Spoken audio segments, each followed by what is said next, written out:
right, RenieHouR, bottom left with the yellow Protoss. I think it's Renie or Reenie. I think it depends if it's a boy or a girl. It's a boy. Rennie's boy's name, all right. Yeah.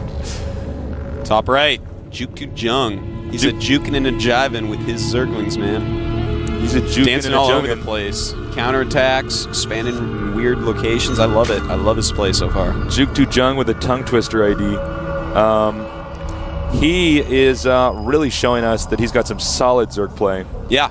He actually played extremely solid that game. You know, he didn't panic or all in response to losing that hatchery. Just like, okay, I'm gonna react to this properly, and you know, just solid play. It's kind of surprising, I think, to everyone. No one really knows who this guy is, especially in the non-Korean scene. Yeah, absolutely. And well, nothing yet. Nothing exciting too to comment upon. We're still sitting and waiting to see what kind of strategies we're going to do. Of course, the pylon inside this expansion actually does tell us he's at least not going to do, proxy gate or something like that, or fast expo. I think he's going to maybe do a one gateway zealot harass, because he did wait a while on that Nexus gateway boost. Oh, did he? But I didn't actually catch that. He just used one right now, so maybe not. Maybe just... You can really follow a player a lot by their chrono boost and stuff like that. And, you know, I think in the future of StarCraft 2, chrono boosts are going to be this most important skill to have as pro. Oh, yeah. You're going to tell who's Ghost and who's Chobo just by how they use their chrono boost, how it fits in their build order. When they store their chrono boosts up and stuff like that. It's really interesting. Okay, as you can see, jookTo, say that 10 times fast, is transferred his drones right away to the extractor. And our spawning pool is going to be done soon. Totally standard build so far. I mean, this is what you do right now, because 2 gateway, you know, if they do it, you will lose if you make a hatchery. I mean, you'll just get so far behind. You can cancel, of course, and stay alive, but you just get into a really bad position. But if you open speedlings, it puts you into a pretty good position against the 2 gate, and against everything else, you know, it's doable. So pretty safe build here by jookTo.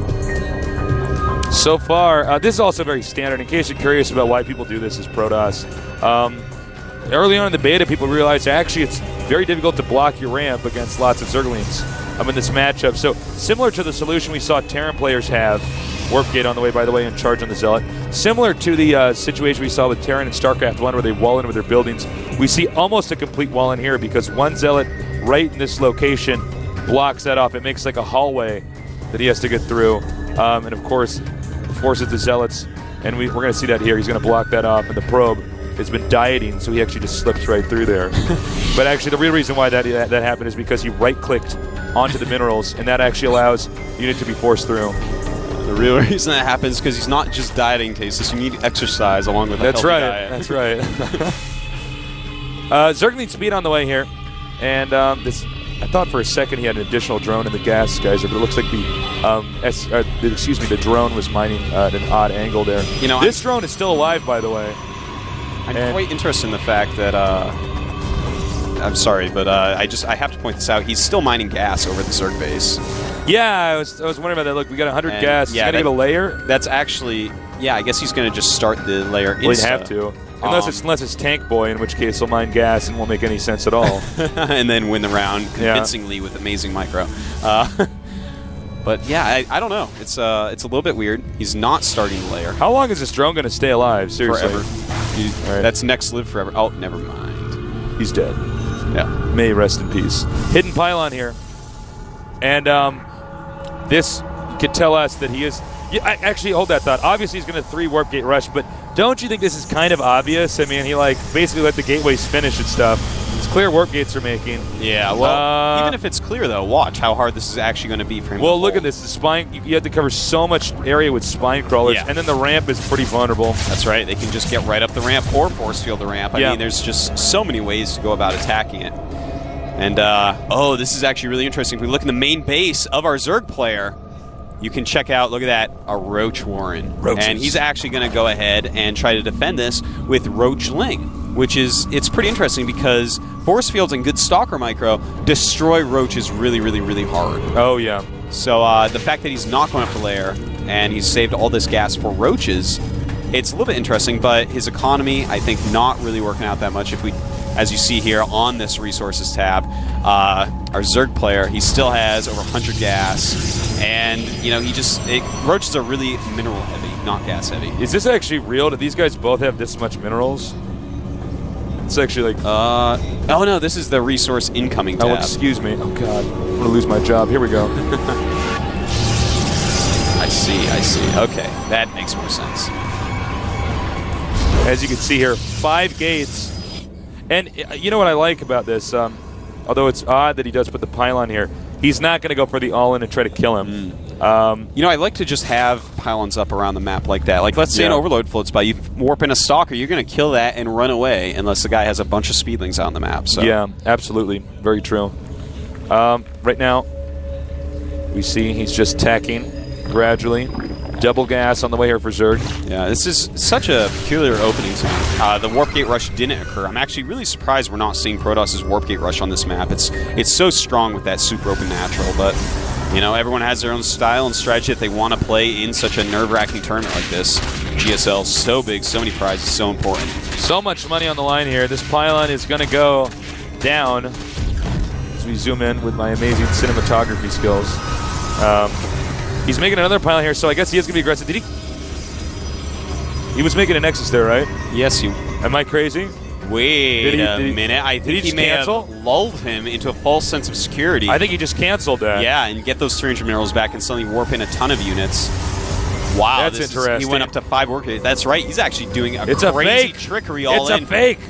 That's right. It's a trap, Tasteless. It's a trap. It's like Admiral Atbar. It's a trap. And I don't know if Zerg's completely prepared. This might be very hard to hold, especially with really good Stalker Micro and good force fields. And he has plenty of those. All right, he can actually get in the back here. This is what we were talking about. It's like, 270 degrees of defense the Zerg's going to need. Oh my god, I don't know if he can handle it. So many Stalkers coming in, and Roach is not. There you see. Nice force field. Look at this. These Roaches getting absolutely destroyed. Guardian Shield. Oh, wow. Very good Guardian Shield right there. Not letting the Roaches run away. Oh, my beautiful. God. 5 beautiful force fields there, and that's going to give him over twice the army size, and I have no idea how jookTo Jung will possibly hold this attack. Nice Guardian Shield. Force field again. I think this game might be over. Yeah, it really looks like it's just so many Stalkers, not putting a dent into that army. Nothing here coming out of the Zerg's base, just a few lings. Really nice mind games that we've seen here from RenieHouR. GG! Nice.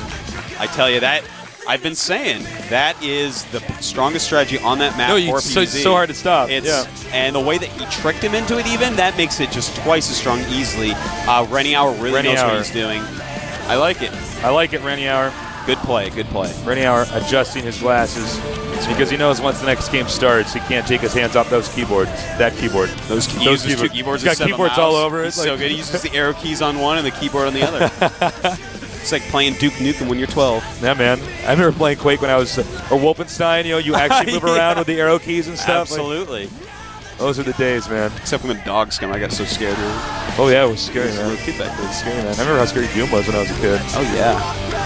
Not as scary as a 5 warp gate rush, though. Oh no, not that is. Okay, now that was interesting though. He faked the Nexus. I mean, that's very unusual. No, I really like that move. Faking the Nexus makes it so much more powerful because he scouts it. You get rid of all his scouts, and you cancel. And yeah, you do lose like 25%. So lost about 100 minerals, but 100 minerals to make him make extra drones and less units.